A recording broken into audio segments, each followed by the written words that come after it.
everybody. My name is Allan. On behalf of the crew, I'd like to welcome you to another edition of Bridging Heaven and Earth. As I was driving over to the studio to get ready for the show tonight, I had the radio on and I was listening to the news just to see what had gone on today. I hadn't listened to it before. And, you know, as the news normally does, it tells that there's trouble here, there's trouble there, there's a situation here developing, there's a fire here, there's a war here. And I was just thinking, you know, like all those things are apparent problems, are apparent situations that really need to be dealt with.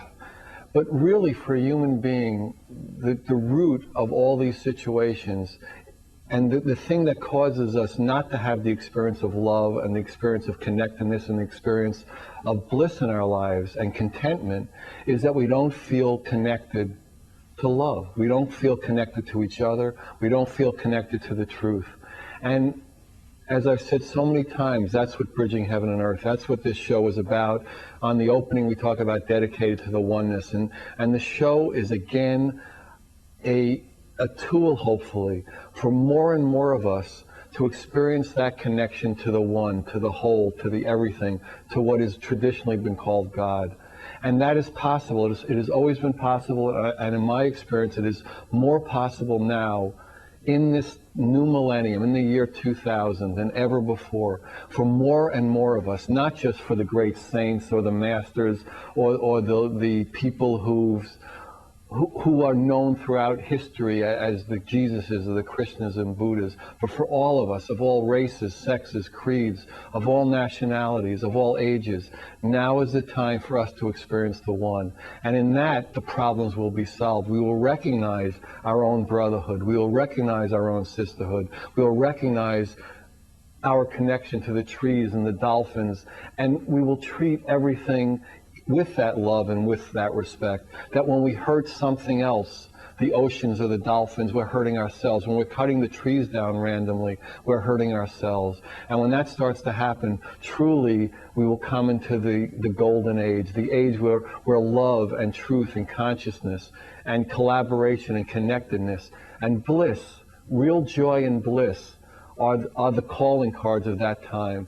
And for all of us here at Bridging Heaven and Earth, we're just honored again to be with you. And tonight we have an interesting show because we've been getting just enormous numbers of calls from all over the world through the internet. People have been calling from Croatia and Yugoslavia and France and England about the show because they see the website and they could actually watch whole shows on the internet. And a lot of the shows we have just extraordinary guests from all over the world. And we've been getting a lot of requests for people asking about what I'm really like and what my philosophy is. And usually you get a joke or two here or there and a comment or two here and there, but you can't get a feel for it. And as it turns out, this show we had a guest who canceled with not that much time left. So everybody encouraged me to put on this video. It's called Your Father Loves You, and it was a video that we did. A good friend of mine put it together with me about 4 or 5 years ago, Bob Grunenberg. And so we decided to show that video tonight. It's about 45 or 50 minutes, and we'll show that, and then I'll come back. And if you have any questions, you know how to reach me, and there'll be graphics on it throughout the show. So tonight we're going to show this video, Your Father Loves You. Now, please join me just to set up and just to relax into the show for a short meditation.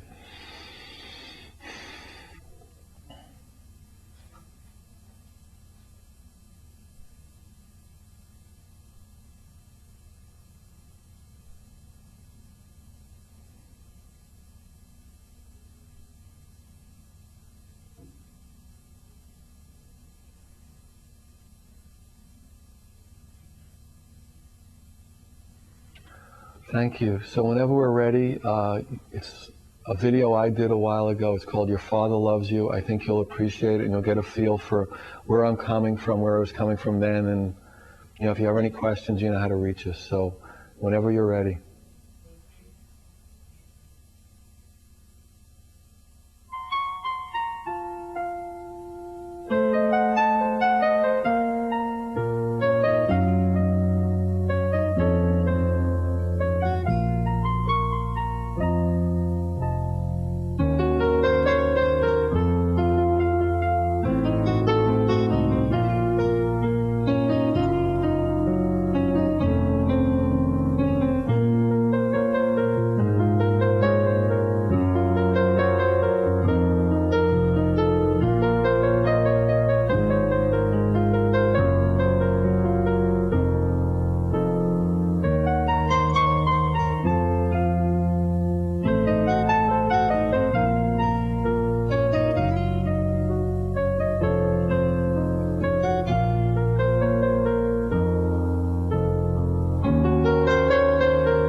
My name's Allan, and I'd like to thank you for having the intention to take your time and attention and listen to this video, and hopefully we could share something and it'll be beautiful for you, and hopefully it'll be beautiful for me too.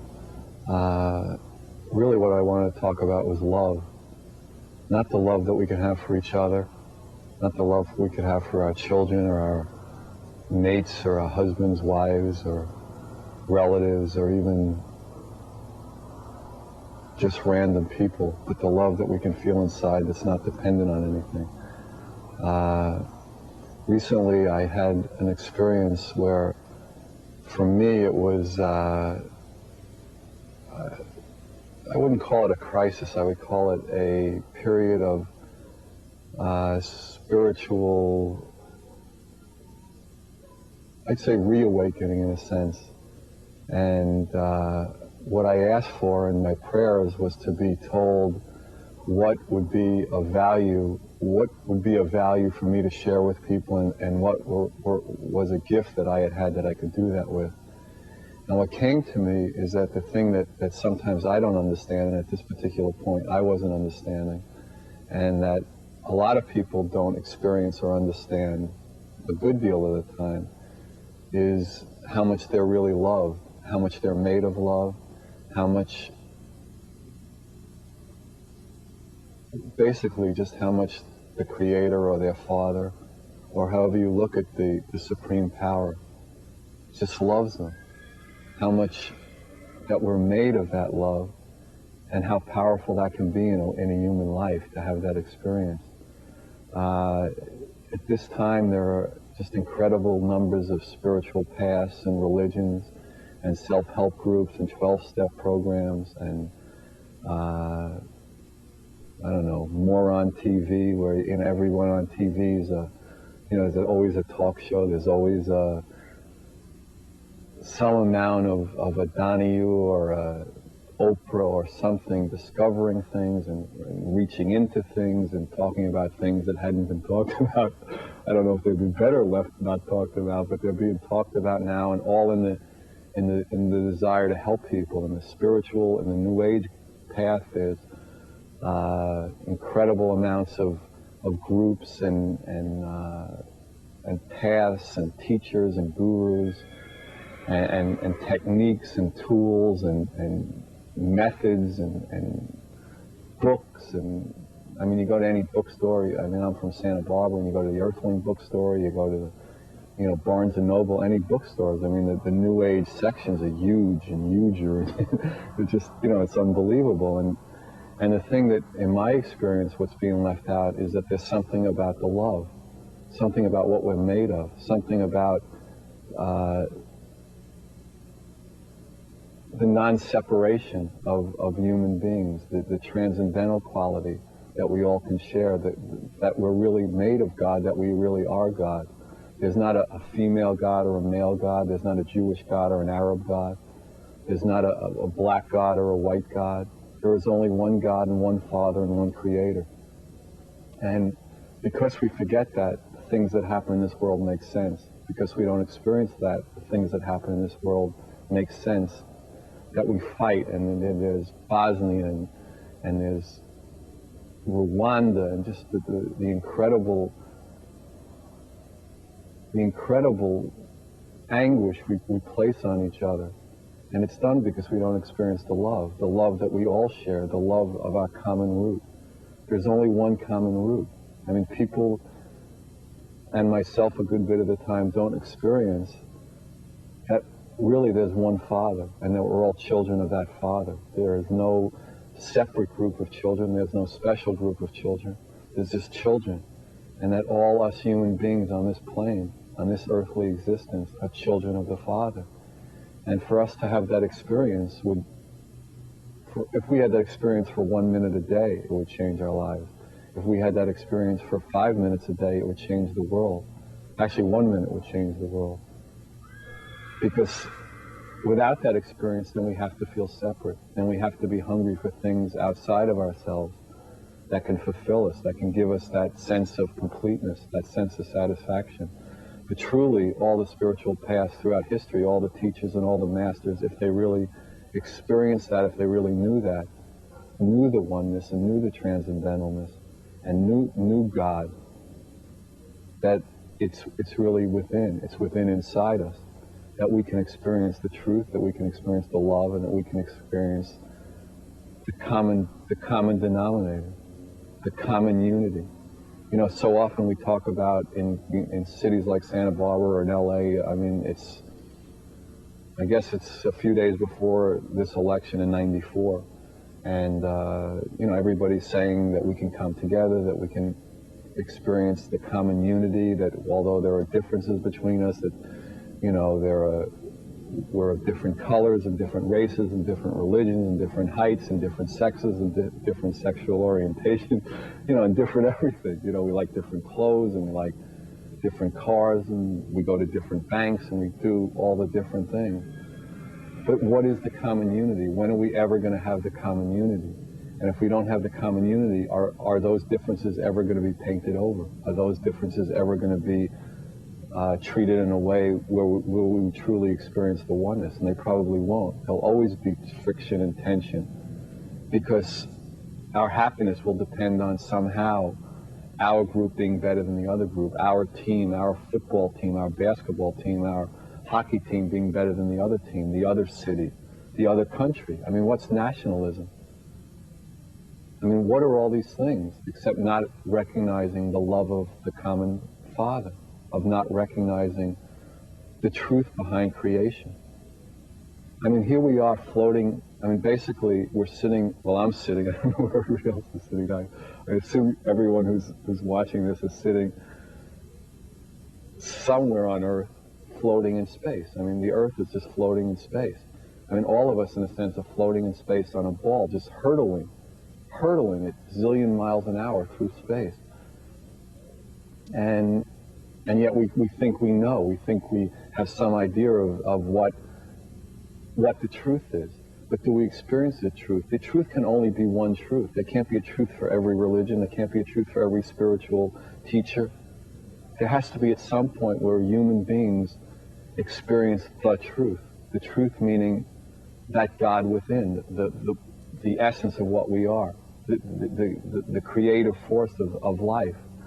Because only in the creative force of life, the life force, is that the true root, the true common unity between all of us. And then we can really experience that not only are we all children of the one Father, no matter what religion we think we are, no matter what race we think we are, no matter what sexual preference we think we are,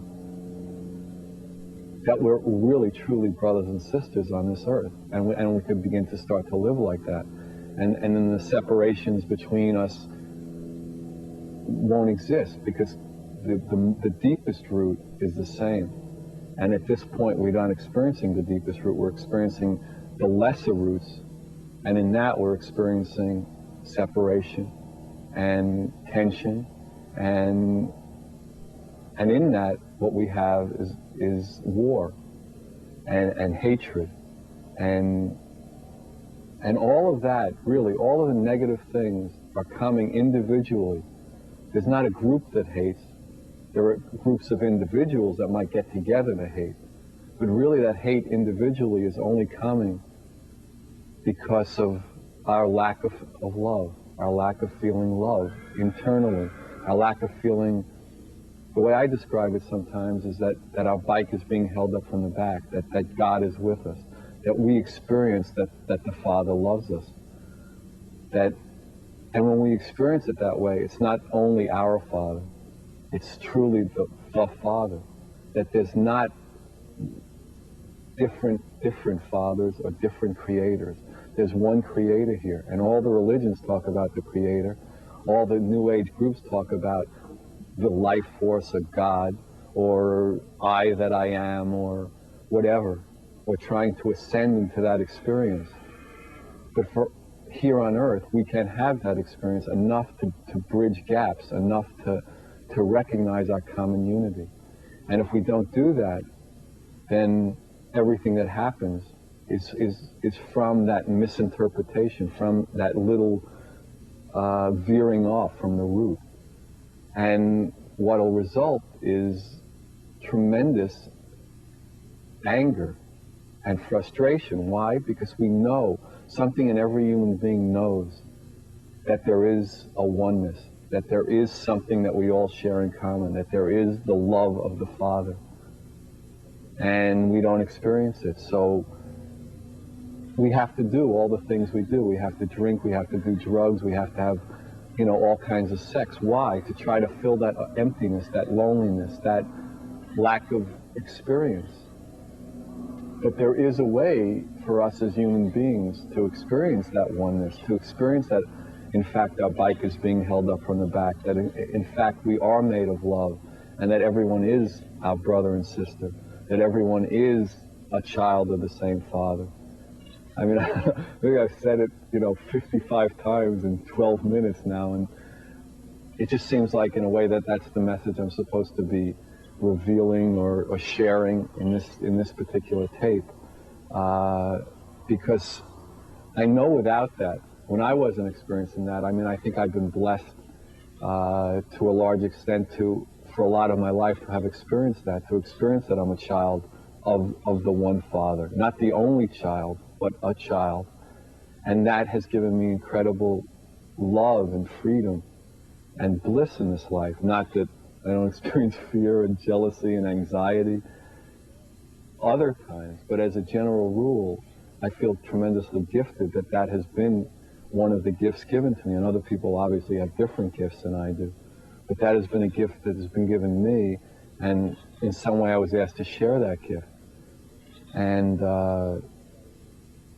I think that if whatever religious persuasion we have, or whatever we see ourselves in proceeding, either morally, spiritually, emotionally, or otherwise, if we're not ultimately, if the end result is not the love, if the end result is not that feeling within of the love and the connection to each other, and the trees and the birds and the earth and the horses and the, as the Indians say, the four-leggeds and the wingeds and the, just the creation, just the love of the creation, because that's what we are. We're not separate from any part of the creation. Then something's wrong with that spiritual group, and something's wrong with that religion. We don't have to wait till we're dead. We don't have to wait till the weekend. We don't have to wait to see the guru. We don't have to wait till the program's there. We don't have to wait. There's no waiting, because that's what we're made of. We're made of that love. That is the force, that is the creative force of the universe, is love. To a human being in a human body, if we can experience the creative force, that's what we feel. That is love, that is God, that is our Father, and that is the Father of all things. And without that, I just think it's a difficult path. But it really does exist that way, and we can experience it, and that the rest will come and go. The looks and the youth will come and go. The relationships will come and go. The children will come and go. Although we think that we'll have a child, and the natural course of events will take their place, and we'll die before the child. There isn't. I was talking to a friend just recently. We always we always have assumptions. It was like I was saying before. Here we are floating in space on a ball, and we think we know, but actually we don't. We have assumptions. We have assumptions that we're part of this actuarial table, that here I am in my 40s, and that I have 35 more years to live in my actuarial table. But there are people in the obituaries younger than me. There are people in the obituaries probably younger than everybody who's watching this tape every day, even in a small place like Santa Barbara. So although we think we know, although it looks like our parents are going to be buried before us, there's no guarantee. In this plane, there's no guarantee except that we can experience love. There's no guarantee that we have another week to live, another year to live. In one of the Carlos Castaneda books, they talked about, Don Juan talked about using death as an advisor, which always struck me as really interesting, because in a way what he's saying is that we don't know. Really, we don't know. I mean, every time we think we know, we should remember the one thought that we're just floating in space on a ball and we don't know. So every idea we get of knowing is like preventing us from letting go into the unknowing. And that love is beyond our identity. It's beyond our separateness. So for us to start to experience the oneness, we have to start letting go of the things that are separate. We have to start letting go of our identity of being an American, of being a male, of being a homosexual or a heterosexual, of having our ideas and concepts that we think we know. At different points in our lives, we have to proceed as if we do think we know, because it gives us some stability to walk, and we need that. But at another time, we have to realize, like, in fact, we don't know, and that there's just a vast universe out here, and we're small grains of sand in that universe. I mean, in essence, I always thought of writing this book, and that for human beings, what they really want is to become nothing.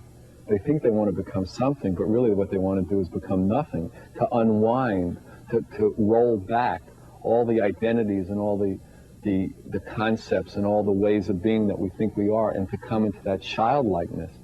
Only in that childlikeness can we really experience the Father, because then we're back to being a child. We experienced the Father when we were children, but then we go through this process where we develop this I, me, mine, and we're separate. And this I, me, mine has different loyalties and different religions and different states. And, you know, I'm a New Yorker, I'm a Californian, and all these differences. I'm a member of the Kiwanis Club. I root for the Chicago Bears. You root for the LA. All these ways of being separate. And then the spiritual path, in a way, or what religion in its essence, where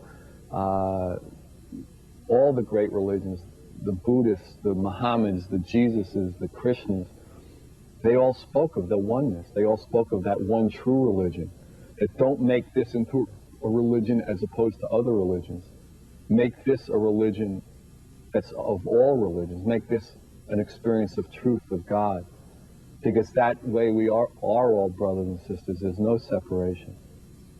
And then we can come back through the spiritual path, through the techniques and tools, through the teachers and the books, and through, mostly, as I've seen it, our prayer and our hunger to want to experience that love, to know that the separation, there's more to life, there's more to love than the separation. There's more than the wife and the family and the mortgage. Not that those are bad, but there's something that a human being can experience that will complete the human experience. That something that a human being can experience that will fulfill the human life, that will complete the human life, that will give the human life meaning on this earth, that will let us really be able to give love and to accept love, to share love in a true sense, because we're sharing it with other children of our one Father, other children of God. I mean, some people think, I guess in all religions, that the special ones, the Jesuses, the Krishnas, the Buddhas, the Mohammeds, the Sai Babas, the Rajneeshas, the Oshas, whatever names they're given at whatever time, these are the special ones, these are the children of God. But no, it's not like that. Each one of us in our own way is loved. Each one of us in our own way is that child of God, and is loved no less than the Krishnas and the Buddhas and the Mohammeds and the Oshas and the Sai Babas is no less. And that experience can be had within us. And whatever we think that the highest form of experience can be had, we can have. It is possible for us, because that is our birthright.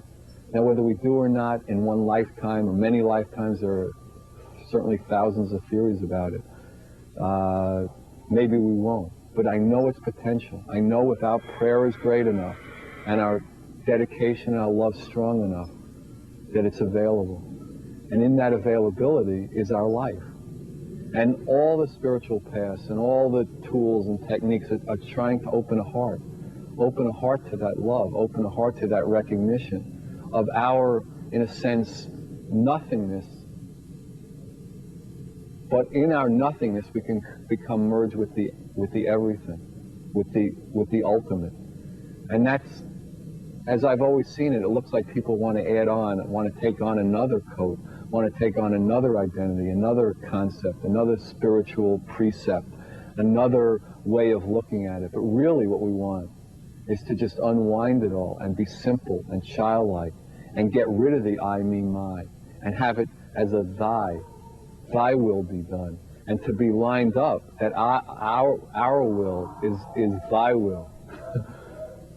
I don't know what those horses are doing, but it sounds like it'd probably be fun. But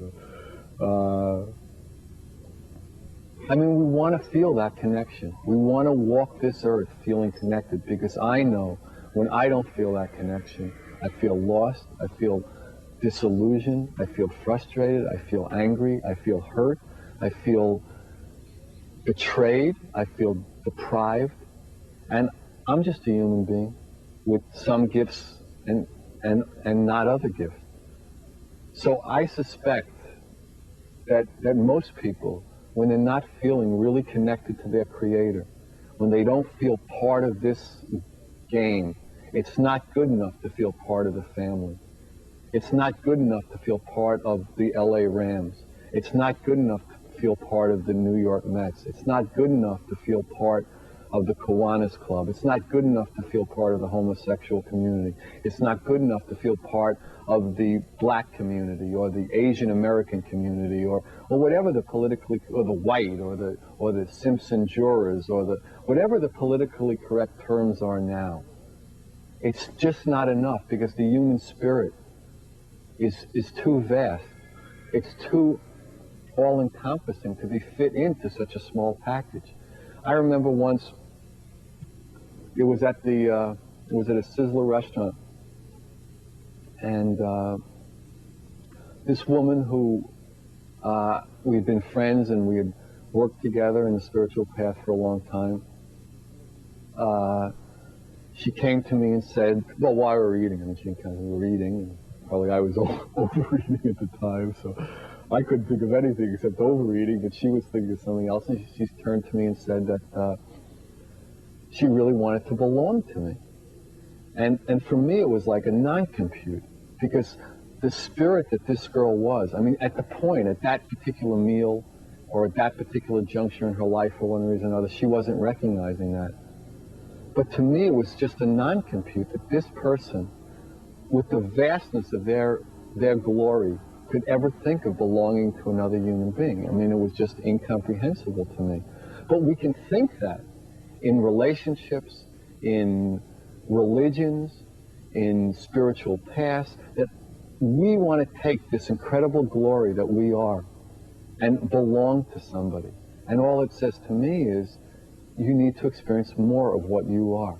Because if you experience for 1 second what you are, truly, the glory that in a sense you and the Creator came together to create in you, or that the Creator created, or however you want to look at it, however the words would be used to look at it. If you for one moment experience that, you wouldn't think about belonging to anything again in that way, any earthly thing. It's just because you're one with it, you're part of it. It's not that you can be separate from it and belong to it. But because we don't experience that, we want to place ourselves in positions where we're not helping and we're not perpetuating that glory that we truly are.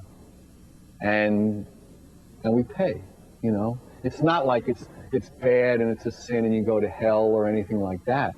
All it means is you're not going to feel as much as you can feel. You're not going to feel the beauty and the glory and the connectedness and the incredible gift of this earth and all the other children on the earth and all the other birds and animals and the ocean and the mountains and just the beauty of the Creator giving His children a chance to experience both internally and externally what an incredible Creator we have, what an incredible glory is the Father. And if we're not connected to that and we're caught up in our ideas and our concepts and our perceptions of things, and we're not letting go into that love, and we're not experiencing the true love, then that's going to be the result. And all the result is going to be is that we're going to have less experience than we want, than our heart yearns for. Our inner heart yearns to experience that love. It knows, something in us knows that we're meant for it. That's why there's so much anger and frustration when we don't have it. That's why we'll fight over a piece of land. That's why we'll fight over some bit of insanity. That's why people shoot each other over what TV program to watch. Now, how pathetic is that? But we've all felt like it to one extent or another. I want to watch that. My happiness is dependent on that. I once lived in this house with a bunch of people who were following a spiritual path, and I had this really good friend, this woman, and for some reason, she and I had a different perception of how we wanted to keep the temperature. And she had the idea that she wanted to keep the temperature cold, and I wanted to keep it warmer. So we'd have this battle over a thermostat. So she'd come and turn it, if she wanted to keep it colder, she would keep turning it down. Every time I'd feel it or see it, I'd turn it up. And she and I basically loved each other on a lot of levels. But we would get in these incredible fights and just back and forth on the thermostat. And then we'd wonder, and it almost became to the point where my happiness was dependent on keeping that house warm, and her happiness was dependent on keeping it cold. And we were almost, and you could see at one point we realized that and started laughing, that this is how wars start, that this is how we can, as individuals, get to a point where we're willing to shoot each other over the temperature in a house. And neither one of us really cared that much. But what is the reality of it? The reality of it, at that time, I wasn't connected enough and she wasn't connected enough to the experience of the oneness, so that we could deal with this thing, this temperature, from that place that we loved each other. But instead we were adversaries, we were enemies. And that, you look around the world and that's the way we approach things. Not that we're together in this and we're brothers and sisters and we're children of the same Father, and how can we make this work? How can we make, on this plane, on this third dimension, on this thing where things are gross and there are driver's license and birth certificates and cars and vehicles and all these things that are on this earth, how do we make it work? How can we really work together? We're not going to be able to unless we have the experience of the common unity. There's only one common unity. Now, we could have other derivative common unities, as I said earlier, but for us to really, as human beings, as one, I mean, with the information highway now, I mean, the world, I mean, you can hook into CompuServe or Prodigy, or I don't know if most people are at least a little familiar with, you know, the online services, the computer superhighway. But you can hook into people all over the world. I mean, it's unbelievable. You sit at your desk and you're talking to people on time, in line, in Czechoslovakia, in Hungary, in Russia, our former enemies, and here you're just talking about the new computer games. You're talking about whether Myst is better than Dune, whether, you know, what do you think about the new Star Wars movie? Can you get me a pirated copy? I mean, frankly, in a way, it's unbelievable. So, in some way, the world is getting smaller. It's so small now that we can no longer afford the luxury of our feelings of separateness. You know, it's like now's the time. Now's the time where that message of the common unity, of the Father's love, of the oneness of all the children has to be made real. Because if it's not made real, and we're not allowed to experience that, all the shows and all the self-help groups and all the spiritual paths, if they're not leading us to that love and that experience of love, are not going to change anything. That somewhere along the line, all the tools and all the techniques and all the meditations and all the trips and they're all beautiful, but they really have to lead us to that common experience. because that is the root of life on this planet. That is the root, actually, of life in the universe, is that we're made of the same substance. That if you split the atom, there's that light, every atom, not the atom of one type of thing versus another type of thing, but there's that same light, there's that same vibration, that there's the lowest or the highest form or the most base form of everything is the same. And as a human being, we're given the glory and the opportunity to experience that which is the base of all life, that which is life itself. And if we don't, we feel less than full. We don't feel happy. I mean, to me, in a simple way, what all the spiritual paths are, what all the tools are, what all the hope is, all the taking of drugs, all the desires for relationships, all the experiences of drinking is like either to experience happiness or to like bury ourselves that we can't, or to like just deaden ourselves or dull ourselves and say, well, I can't, it's not here, it's not available. But it is available. If our prayer is strong enough, it is available. If our hunger is strong enough, it is available. That is the path of a human being. That is the destiny of a human being on earth, is to experience that love. And if we're not experiencing it, we're not going to feel happy. And that's really, I mean, as I started to say earlier, I did say, I'm saying it again, but it's just to be happy, simple. Happy that's not dependent on getting the raise. Happy that's not dependent on the lover loving us. Happiness that's not dependent on our children respecting us. Happiness not dependent on our team winning. Happiness not dependent on the weather being sunny. Happiness not dependent on all external things, but happiness welling up from within. Happiness because we're made of happiness. Being in connection with the true happiness. Being in connection with the true love. And I really feel like somehow it's not this message of really the love, you know, it sounds connection, the love connection, because it's some show on TV where people beat each other. But with, I think, something like Jim Woolry or something, is I've passed through it when it's chattel flipping, but really, I mean, without that love connection, the true love connection, what could exist for us except continuous frustration? The high of seeming like something's working out to the low of it doesn't. Everything does and it doesn't. Everything's made of that, on this particular plane, the duality of it. The love and the hate. The giving and the taking. But there is like a place in between. There is a place of non-judgment, of love. There is a place where you see what is here, you see the duality, and what you're experiencing is the true love.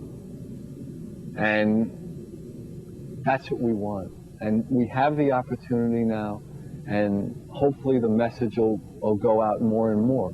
Hopefully we'll be in a position where I've been told that for one reason or another, this particular Earth plane in this third dimension has gotten so screwed up and so offline and so disharmonious, which we can imagine. I mean, I guess it was yesterday or the day before yesterday, after a week of trying to find out what happened to these two carjacked children, 3 and 1.5, that it turns out that their mother drove them into the lake and drowned them. And it's like, huh?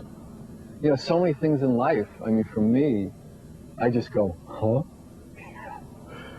We get so twisted and so far away from that common unity and that Father's love. We feel so separate and so weird and so crazy and so disharmonious that we can actually conceive of the idea, and not only conceive of it as an idea, but carry it out and just drive this car to the lake, strap our 2 children that came through our body into this world that in some way, for some time, we love. Get out of the car with them strapped in and push the car into the lake. We could do that.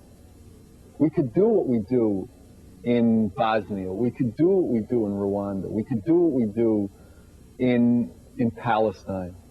We could strap a bomb to ourselves and get on a bus during the most crowded time of the day and take out as many people with us as we can. That's how separate we can feel. Under some name of religion or history or right, that we're in the right. We're willing to give our life for the right. We're willing to fly our plane into the United States carrier. We're willing to be a kamikaze. Are we experiencing, when we're doing that, the oneness of the creation? I don't think so. I really don't think so. But we can.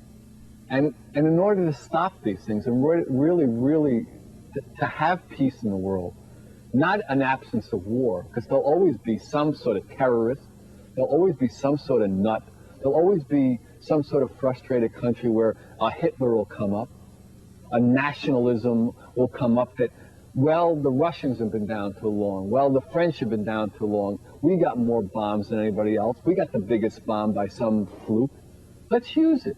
Let's threaten to use it. And if we don't, get what we want, hell with it. Let's use it. Why not? Let's put all these people in concentration camps. Yeah, what the hell? Let's do experiments on them. We're the better race. We're the Aryan race. We're the white race, the black race, whatever race. We're the Bosnians. We're not the Serbs. We're not the Croatians. We're the better race. We deserve better. We're the Jews. No, we're the promised people. We're the honored people. We're the Palestinians. We own this land. We were promised this land. We're the fundamentalists. This is our place. What about the common unity? When is that ever going to be? It has to be. There's no other experience, really, except if we're not having the deeper experience. If we're stopping at our ball team, at our sexual preference, at our religious beliefs, then there's going to be an opposing force. I mean, there's even opposing forces in Christianity. We all love Christ. Yes, Christ is the Savior. Yes, that's true. But in there, you're doing it wrong. No, you're doing it wrong. No, you're doing it wrong. I'm going to fight you. I'm going to have a holy war with you because you're not doing Christ right. You don't understand Christ. And how is it that everybody thinks that? How is it that every spiritual teacher says that every other spiritual teacher doesn't teach the right thing? What is that? And you're supposed to be taught in some way the oneness, the transcendentalness, the love of the Father. You're supposed to experience that you are a child of the Father. And how is it, somehow, that sooner or later we're made to feel that this is a separate group, that it's we versus them? How is it that it works that way? Because there's a tremendous force in a human life to identify with something that is more concrete in a way. But there's nothing more concrete than the love of the Father that we can experience within. That has to be our prayer. Because without that, there's no hope. Really, in a way, without that, there's no hope. Because there'll always be separations between religions of the same religion, between spiritual people as opposed to other spiritual people. That your guru is not as good as my guru. My guru is a real good guru. My guru can walk on water. Yours can only make ash. My guru can know all the... My guru knows more than Nostradamus knows and makes all the predictions. Your guru... but where's the love? What about the love? When does the love connection come in? Not on television, not on Oprah, but into your heart, into my heart. When does that become... that switch get clicked that it doesn't get clicked out? When does that reality get finally connected? Well, that has to be our prayer. That's my prayer every day. Please open my heart. Please, Father, let me experience more of your love today. Let me experience that it is you who is talking, that it is you who is walking this earth, and that in that I could experience everything. And the more I do that, and the more my prayer is there, the more my experience is there of that. And the more my life is beautiful. Of course, there are occasional ups and downs in that, and occasional, I would call them spiritual wake-up calls, the spiritual kicks in the pants.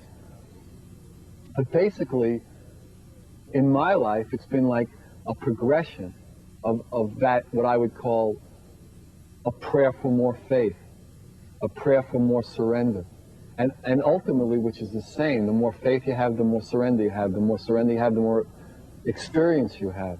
And the more experience you have, the more faith you have. And it's like that triumvirate of prayer, in a way. And then the gift is given somehow. The gift is given, it looks like the way I experience it, through our effort. But in essence, it's a gift. It's a gift that's like, okay, my child, you understand enough. Okay, my child, your hunger is strong enough, then let you have this experience. And then the love is stronger, and then the connection is realer. And we can walk this earth unafraid because we're connected to the Father, because the Father is with us, because we're children of this earth, and we're made of love, and we can play. We can use this incredible kingdom to play as human beings and play together instead of fighting each other, instead of debating issues, instead of hurting each other and separating each other and imprisoning each other and robbing from each other and selling horrendous drugs to each other for money and selling products to each other that we don't need for money.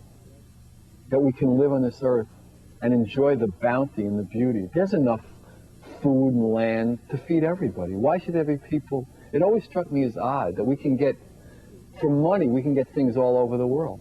And we can't get water to the people in Africa who are going through droughts.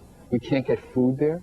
And then when we get the food there, the administrators sell it back to Americans. I mean, what goes on? What possibly goes on in that disharmony? Everything, every kind of lunacy. But there's enough bounty on this earth to have us all fed and clothed, to have us all live in reasonable houses, to have us all feeling loved. Because it's not the size of the house that makes you feel loved. It's not even the size of the meal or the amount of the water. I mean, once you get past the basic necessities of the human body. It's really the feeling of love. The feeling of that I am loved, I am capable of love, and I am loved. And in my life, it's been that people who love you will not love you. People who say you're wonderful will say you're not wonderful. But there is an internal experience. And the more you experience it, you realize that that is what you really are. That is a constant love. That is a more consistent love. That is a love. Well, not only is it more consistent, it's like it's always there. It's just your concentration on it, your turning to it, or your being with it, or your prayer for it. But basically, it's what you're made of, today, tomorrow, and every day. So, I guess, I'm making this tape, and it seemed like the thing to do, and really what I wanted to do was just to let everybody know who hears it, and to open your heart for a minute, if you could, and know, really know that you are loved, that the Creator, that the Father, that God loves you, and you, and you, and you, and you, and you, and you, and all of you. And that that's just the way it is, and that if you could just open yourself to that, and I can open myself to that, this would be a much more wonderful place to live.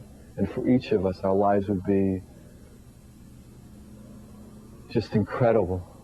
Incredibly more open, incredibly more loving, and just incredibly more fun. More important, really, to me, is like to have the true fun, the fun of the child in this incredible bounty, the fun of us all playing together with the birds and the animals. I mean, today at my house, this friend came over and we saw this deer together, and it was just so beautiful. I mean, I felt so fortunate, so blessed. You know, just out eating and running around, and it's there. I mean, we, in a way, at least in America, I mean, it seems to be getting somewhat ruined now, but I mean, just these incredible, like Yosemite or, you know, the Grand Canyon. You know, we set these places aside, like, for everyone to come. I mean, hopefully we come, and we come with the respect and the dignity that these incredibly beautiful gifts deserve, and we treat them with that kind of respect and dignity as we treat everything and everyone. But because of our separateness and our frustration, we don't, and our anger. But the potential is there for true love to happen. True love, not externally, but like between, at the beginning, what we consider us, the illusionary us, the I us, and our Father, our child and the Father. And then as we experience more, those become blurred. And we experience just that we are love, the Father is love, and that's what this existence is for, is to experience that love and to share that love with as many people and as many things as we can, either verbally, non-verbally, vibrationally, but just that's what we're here for, that's what we're here to experience, that's what we're here to share with everybody. And in that play, in that love, in that path on this earth, that we can just really, it could just really be an incredible place, that it could really be an unbelievable bounty of joy for us. So, I mean, I hope this, you know, meant something to you, and because, I mean, I've had an incredible experience. I don't know how long I've talked, but, you know, again, you know, thanks for taking the time and the attention to listen to this, and, you know, just God bless you, and really know that you are love, you're made of love, and that you can feel that love. So thank you very much.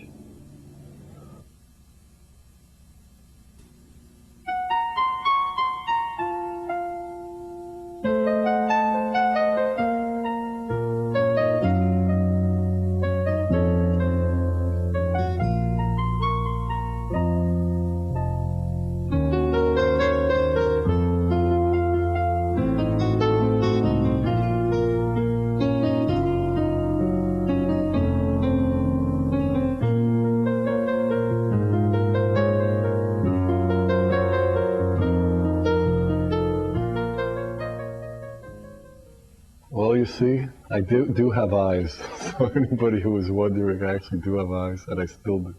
But it's not really, it wasn't very bright out there. So I hope you liked the video. I hope you get a feel for, you know, a more extensive experience about, you know, why I try to do this show and why everybody associated with Bridging Heaven and Earth tries to do the show. And what really the message is that we are part of that whole, we are part of that one, and that it can be experienced. And when that experience really does happen, we're different, the world is different, and everything is different. So good night, God bless you, thank you. Come again, we have great guests, thank you.